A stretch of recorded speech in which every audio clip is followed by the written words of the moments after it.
Well, it's a very interesting question, and I'm half smiling to myself or laughing because, of course, you're absolutely right. There is, in playtime, it is a little bit like, that one wants cinema to explode from the museum or gallery space.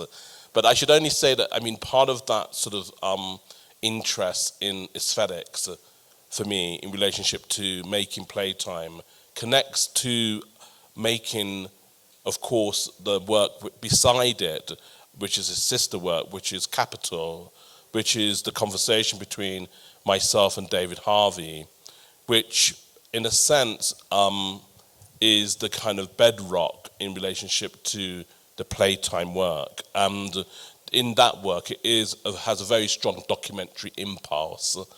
At the same time, it's a highly constructed choreography in terms of the staging of the conversations, etc. But there is also this space of improvisation. But in relationship to the questions which developed from the research of making a sort of research around Kapital, was really this question of the use of new technologies.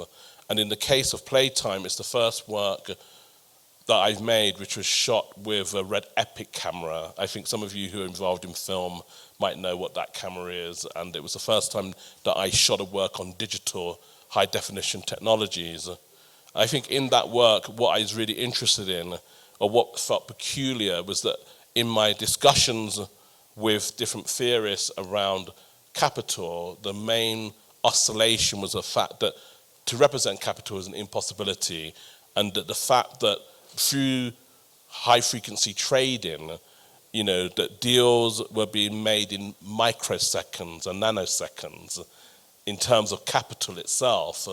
So this is one of the enigmas for Kapital in its kind of neoliberal form. One of the other enigmas which developed for me was the fact that making this work, the idea of film didn't exist, that it was a file, that everything when I shot on the Red Epic was through with computer operators. No image actually existed. But at the same time, it produced this very hyper-realist image.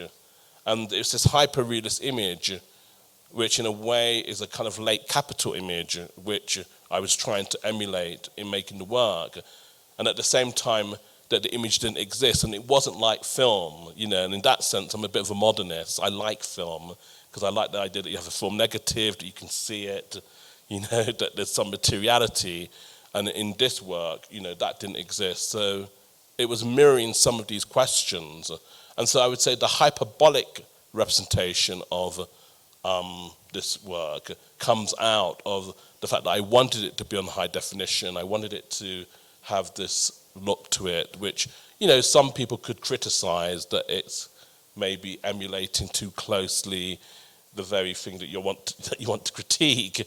But then at the same time, for me, it was just very interesting to go into what are these new technologies and the fetishization of them in cinema today.